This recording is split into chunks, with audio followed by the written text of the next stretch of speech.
Next, we're going to identify and understand the beginning, middle, and ending sounds of words by listening. Let's look at our first picture card. This is a picture of a cup. Let's ask ourselves, what sound do we hear first? Cup.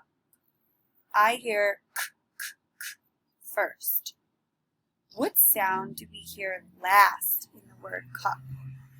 Cup. I hear p at the end of cup. Let's look at the next picture card.